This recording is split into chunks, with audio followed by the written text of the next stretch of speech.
I'm excited to be headed to San Diego on November 4th and 5th this year for the ERE Recruiting Innovation Summit. This event always brings together the best in talent acquisition, recruiting leaders, HR executives, HR tech, people that are really shaping where this industry is going. It's more than just a pitch fest. I mean, this is where actual learning comes in. They've been around for 30 years. It's a great event at San Diego in November. And you're going to have some excellent speakers, demonstrations. We have pin.com there. Joel Loudry will be there. You'll have the team from ERE there, Jim Stroud. These are people that have been shaping the industry this decade and really where it's going in terms of AI and the blend with AI and recruiters and all that good stuff. I went in April this year and it was a transformative experience. We had a great time with Digital Recruiter booth and speaking and just people learning about automation and content and AI tools. It was just really cool event. So I'll be an official content partner representing Digital Recruiter. So we're going to be capturing videos, doing man on the street, interviewing the speakers, the sponsors, really getting a pulse on the action. So if you're in talent acquisition, if you're agency recruiter, this is the place to be on November 4th and 5th. Go meet your peers in person, learn from them. There's virtual tickets, there's in-person events. It's an awesome time. And so please enjoy our ERE podcast series so it gets you a glimpse of all the people that are going to be at ERE, and we'd love to see you there. All right, welcome back to another episode of the ERE Recruiting Innovation Summit podcast series by Digital Recruiter. I am your host, Clark Wilcox, and today I am joined by Nick Livingston, this co-founder and CEO of Honeit, which is a awesome tool. I did a demo a couple years ago. I've had clients use it that love it. We even used it ourselves, and my wife, when she started recruiting, and she loved it. It is the interview intelligence platform. It's obviously way more that goes into just that. But the cool part is Nick is philosophically aligned, as we were talking offline, with kind of how to leverage tech and AI, which is super cool. So I'm excited to get into it. Nick, thanks for being here, man. Thanks, Clark. Pleasure to be here. Cheers. Of course, man. Well, so why don't you just describe, just start by saying, what exactly is Honeit in your words? So I found there was a big gap between sourcing, which lots of innovation and how do you find people, and then the applicant tracking system, where how do you then kind of process the downstream stuff. And then there was a big gap in the middle, which is the communication stack for recruiters, right? And we've been piecing together how we talk to clients and how we talk to candidates for decades. We pulled all of that into an integrated communication platform. So think phone, video, VoIP, SMS, outbound calling. Everybody has their own phone number in one purpose-built stack for executive recruiters and talent partners. So all of your conversations are in one place, and then we automate and optimize that talent delivery workflow on top of that. So think everything before the call, during the call, and after the call, so we can schedule, screen, and submit candidates faster. I think a lot of people look at recruiting as the 4 S's, right? Sourcing. Well, what comes after that? It's schedule, screen, submit, and for most recruiters' workflow. Yet there hasn't been a solution in those 3 S's to really improve, level up, elevate those things and what we actually give to hiring managers after we talk to a great candidate. That's great. And you said something before that was so interesting. I think articulate it really well in terms of the difference with there's a lot of tech, there's a lot of, obviously AI's come on the scene the last couple of years, but you talked about high volume versus high value. If you can kind of go into that a little bit and kind of what you mean there, because I think it's really important for people to hear the difference and that there is a difference. Yeah, I mean, it's so much of the context around AI seems to be around being able to interview 1,000 candidates now automatically. And I'm going, okay, we can do that now, but do we want to waste 1,000 candidates' time if they're not qualified, or do we just let them know and close the loop so they can focus on? So it's a lot of that automation or AI has been focused on high volume recruiting, meaning what I can do 10x more of something. I think what we should be thinking about as a function, as an industry, is what we can be doing incrementally better each step of our talent delivery workflow, right? And think about what an executive recruiter might be doing, with a super senior candidate. How would that person be able to apply AI before a call, during a call, and after a call, but keep the call, elevate the conversation, elevate the output, and then how can we get any individual contributing recruiter at a staffing firm or someone that is focused on high value or high volume to be able to incorporate those best practices that only executive recruiters could do because they were only working on 3 searches concurrently. Yeah. Right? How can we equip the recruiter spread thin across 20 recs to perform high quality interviews, instant engaging candidate submissions and presentations that are going to save hiring managers time and help companies hire the right talent faster? I look at this as how can we elevate the profession and improve the profession rather than kind of removing or automating everything someone does. Yeah, and I think you were well ahead of this mindset shift before it, I think, is now becoming one because people are getting burnt out and exhausted, even just talking about AI at conferences or virtually. People are like, all right, here we go again, right? It's like, and now it's what you foresaw, and I think you built a platform around this. It's always going to be about, okay, how do we refine this and how do we make good recruiters great recruiters unstoppable, right? Just leveling everyone up. Because if you are able, maybe you only able to talk to 1 or 2 executive people a day and do a full submittal package and everything else. Now you could do 5 or 6 a day, right? But 100%. At the same quality, potentially even a higher quality than you did before. I think you're right. Like that's what's always been interesting to me. And I've always said, like, I started Digital Recruiter because I felt one recruiter could have the impact on the production of 20. And this was 4 years ago. And this was well before AI. That was just with automation and content. I mean, with AI, it's even more now. I mean, imagine having your own brand plus the right tech and all that, just fueling way more of those bottom of funnel conversations that are just coming to you because of all the things that you're doing. I mean, I don't know, I feel like that's the standard. That's the peak, at least that I would be striving for, that I have been striving for, versus kind of like that spray and pray. Yeah. 100%. There used to be trade-offs, right, of like high speed, high quality, yes. Right? High touch, and you just like pick 2. Well, AI now lets people do all 3. Exactly. Like I can talk to more candidates, I can have better conversations, I can submit them now with 1 click and deliver a candidate submission that your hiring managers wouldn't recognize because they're used to scribbled notes and a resume, right? Well, so I think what we're excited about is there's a shift.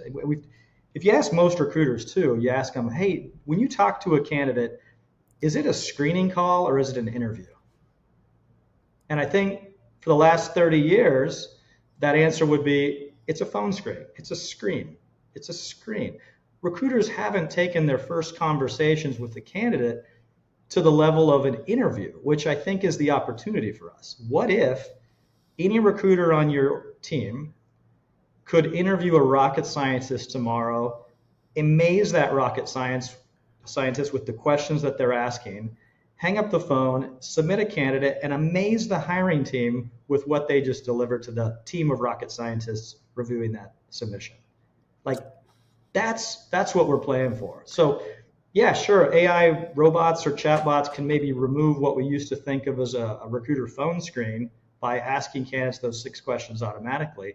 We're saying, what if we could actually take the first and second round interview, conduct that for our clients, and cut the hiring process in half by asking really amazing questions on the very first call with the candidate? Yeah, because it's one of the biggest areas, right, of feedback or concerns with the recruiters, and rightfully so, whether you're internal or agency, is just a lack of knowledge or technical knowledge or industry knowledge. And that is the cool thing with AI. You can get caught up to speed with the questions, right? Or, it can provide and help you craft, come up with those questions based on the inputs.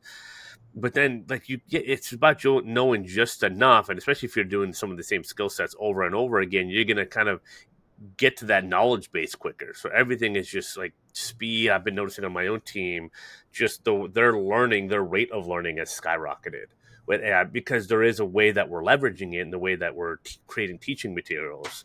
That so you can get to that point faster. To your point, like, instead of like getting rid of or offshore or whatever that looks like, just incorporating, actually leveraging agencies more or your internal team more than you were before, right? And kind of what cost savings, what impact could that have to the bottom line, right? It's kind of like just rethinking the approach. And I think people are more capable now potentially because of AI. We see the future of interview collaboration, right? Yeah. Interviewing has always been this linear, tedious, redundant experience for candidates, having answered the same questions to 7 different people. Yeah. well, what if recruiters and talent partners, we're still core, we're central to this process, getting all these people involved in the hiring process aligned. But what if we could be central to now the interview experience, where we conduct a comprehensive first round interview with each candidate, and we click a button, we share interview intelligence with the 5 stakeholders. But we're not asking for 45 minutes from everybody's time. We're asking for 3 minutes to hear a few technical answers from this QA engineer, this marketing leader, this VP of finance, or this, right? And those people in your field, your best and brightest employees, they know what a great answer sounds like. Yeah. So if we can share some sound bites or insights or highlights, they can quickly go, yay, sounds amazing. And we can actually expedite that interview experience for those candidates, get them on site faster. I love it. And I mean, your website has 1 million case studies, quotes, all that good stuff. But is there any, like, one in particular that you feel like, especially for like the ERE audience, it's going to be a lot of HR leaders, TA leaders, that you feel like is really relevant to them and can kind of give them an idea of like the potential impact that, a software like Honeit could have? We've been building Honeit for almost 10 years now. So it's taken us a little while to get here, but I think I'm excited to say it's now down to 1 click for a submission. What used to take 30, 45 minutes, hour and a half to kind of put together your thoughts into a write-up or submission or presentation, whatever you want to call it, what you would feel confident sending to a busy client and asking for a fee, it's 1 click now after you talk to someone. But it's taken the communication stack, the automation workflow, the AI, and now you can put that all in a workflow. And I think when you see that at scale, it's like, again, everybody has that innovative techie recruiter. Many used to be sourcers, right? And a lot of the innovation from SourceCon and such. But everybody has one great recruiter who can piece together creative AI. How do you get your team of 20, 50, or an RPO of 200 recruiters to be able to deliver that best practice each step? And I think that's what you got. 200 recruiters clicking one button to submit. Think about how the top line revenue and then the automation, the bottom line is improved. Streamline, right? The quality and the SOPs of your top performer. I mean, they kind of, how do you clone your best recruiters, right? We've always been wondering, and even individual agency founders who are really awesome. A lot of them go out and start their own firm. They're good at what they do, but again, it's hard to scale yourself. Yeah. Well, now you have a solution or a workflow that now you can pull in remote or nearshore recruiters. You got a project, you got them call guides. Yeah. You keep it high touch, but now you're doing high volume as well as that high touch. It's a really amazing kind of like the potential, and I think it's nice to hear that you've been building this for close to 10 years, right? Really kind of at the 10-year mark, because it's not just you heard about AI a year ago and spun up a tool. I mean, you've been really working at this. What did the kind of, when AI kind of came onto the scene, right? You built Honeit, you've been already product tested and out there. And what did that do for you in terms of either accelerating or not? Like, how did that impact kind of what you were building on your end? Yeah, I mean, it's accelerated us as a development team in terms of what we can build into our solutions. 6 years ago, you talk to HR leaders or TA leaders about transcribing their calls. Yeah. And they go, whoa, we can't transcribe our calls. Yeah. That would be a liability. What if, right? I think there's been a quick shift over the last year and a half where it's like most people think of like, wait, support teams have been recording their calls for 30 or 40 years. Sales teams have been recording their calls for 10, 15 years to make more money.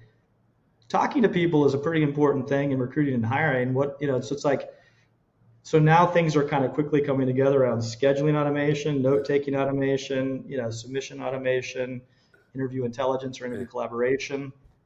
Yeah, last year and a half, no question, it's become kind of a must-have, not a nice-to-have. And I think we work with a lot of RPO teams where they're not going to earn their big contracts if they're throwing AI robots at their work. Yeah. Right? They need to be able to consistency, high quality, create a great candidate experience, create a seamless client experience. All of that stuff is really important. And if you're just letting it go and saying AI agents are going to do this for us, your customers, your internal clients and employers, they could click that button.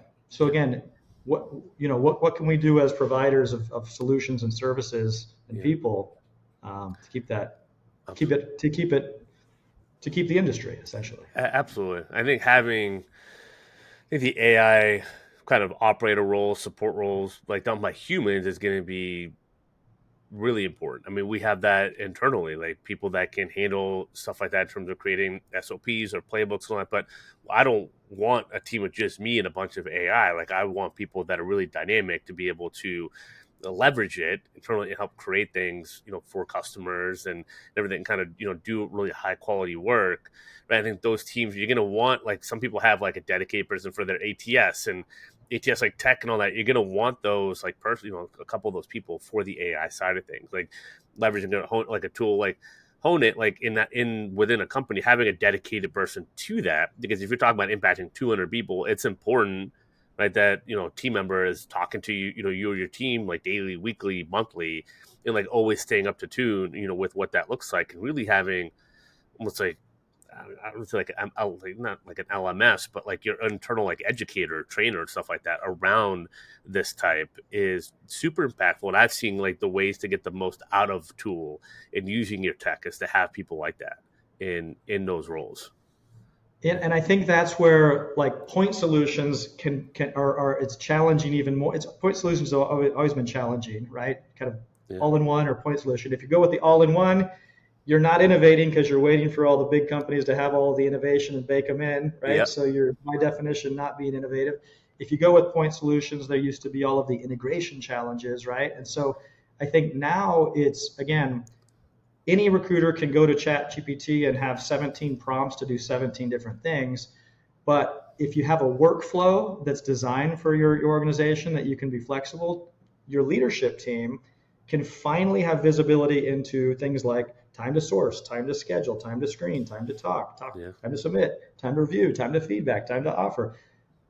If it's all point solutions, just like in the past, you can never measure that or optimize it because you can't track it all. Exactly. It's a fun world of opportunity we live in. And you mentioned you've been going to SourceCon, CougarCon, all that for years. Just as fan everything else. Like Yeah, what has you excited about being kind of part of this event? In this summit. I love it. I mean, I fell into recruiting in 2003, and I was just checking some old emails and such. I Yeah. remember I was thinking back on like Rob McIntosh and Jim Stroud doing, Rob's dog puzzles Yeah. in the cyber sleuthing and SourceCon community back in like 2005, and how innovative they were in terms of this new world of internet sourcing Yeah. and research, and that really caught my eye. And then the Michael Natoros of the world won the first. So it's like, and now the hackathons, they've continued that, and now they're part of ERE. I think it's a really good combination of just the innovation around sourcing tied to now just more broad innovation around recruitment as an industry. So we've enjoyed sponsoring events in the past. I'm excited to kind of do the demo in a couple of weeks and just kind of share what's new with Honeit. Again, we've been building this for 10 years, but there's a lot of new things that we've incorporated that we can kind of talk through on stage, which will be exciting. I love it. I love it. And what for people that might be new to going out in San Diego the first time or looking at virtually, what's a recommendation you have to get the most out of an event like this? I'd say it's a great group of people, and I know, don't be intimidated to walk up to someone and say hello, because it is a friendly group of people. I feel like a lot of big conferences, some of the big ones can be intimidating. Yeah. I think we like these because they are a little more focused, a little more personal. It's practitioner to practitioner for the most part. And so just walk up to someone to say hello, and you'll be really pleasantly surprised. Absolutely. Well, I'm definitely gonna make sure to walk up to your booth and say hello. This time I'm gonna actually meet you in person. And but the point does stand. I mean, I went to a conference last week, and I'm getting better every time. Even though I'm naturally extroverted, it can be a lot, right? Sometimes at events and all that stuff, it kind of just chip away at it. I don't care if you're extrovert, introvert. It can be a lot. It can be a lot of energy, but just chip away at it. 3 new people, 5 new people next time. 10. Like just start somewhere and do something. I think it compounds too. It yeah. compounds because you see the folks, and then you see them on LinkedIn, and then you connect with. So I mean, there's been some great relationships over the years.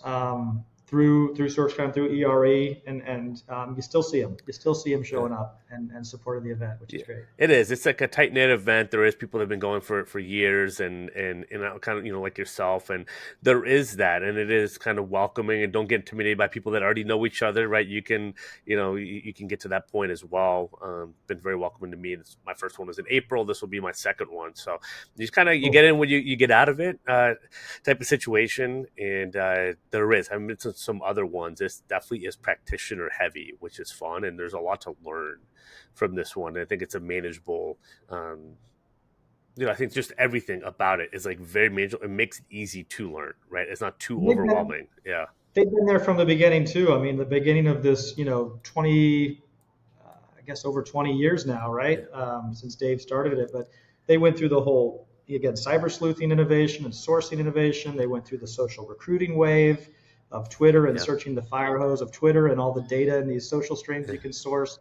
They went through the mobile recruiting phase, and now we're entering the AI recruiting phase. So there's a lot of pattern recognition. There's a lot of sifting through the noise that this community understands as well. We all know matching resumes and job descriptions, it's not that easy. It's recruiters and talent partners managing the 15 stakeholders in finance and the benefits, the compensation committee to get the offer out. It's going to market with what's unique and interesting for your particular company, right? And your brand yeah, or your product or the problem you're solving.